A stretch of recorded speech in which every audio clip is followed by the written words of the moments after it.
It's always good to see federal employees hard at work. That is, unless they're collecting a check for being totally disabled at the same time. That's fraud. In this case, the double dipper is the California TSA screener behind the blurred image.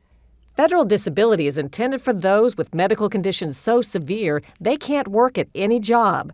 Today, so many people claim to fit that definition, 18 million people are getting checks. And I will just tell you, I'm biased when we have 1 in 20 people in this country on disability. I don't believe it. As a practicing physician in a poor area of the country with lots of problems, I don't buy it. By the government's own estimate, fraud and other improper payments ate up $25 billion in disability payments in recent years.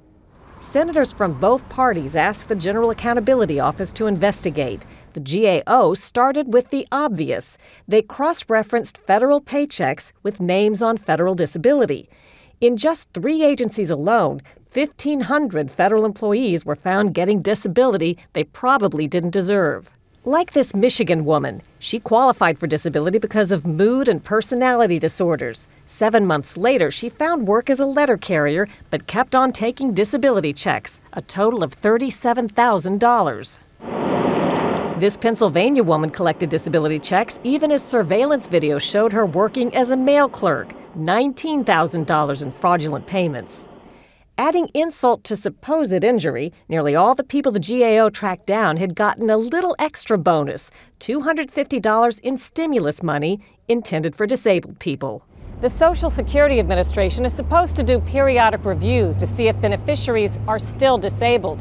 But there's such a backlog, the government relies heavily on the honor system, where recipients report their own health as better, worse, or the same.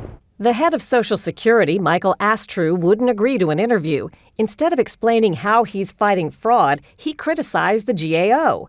Last year, he told Congress that the screening tool that detects when someone's gone back to work generates too much information.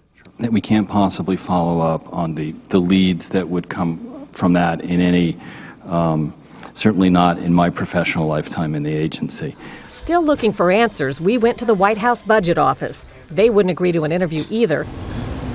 But they showed us new technology they're trying out to fight fraud at other government agencies. The president's new budget calls for more money to review cases and save hundreds of billions of dollars. Due to privacy protections, we haven't been told the ultimate fate of that TSA agent in California. But by the time investigators caught up with her, she'd defrauded taxpayers out of $108,000, all while earning $50,000 a year at her federal job, collecting a $250 stimulus check, and living large in a house listed for $1.8 million. Sharyl Attkisson, CBS News, Washington.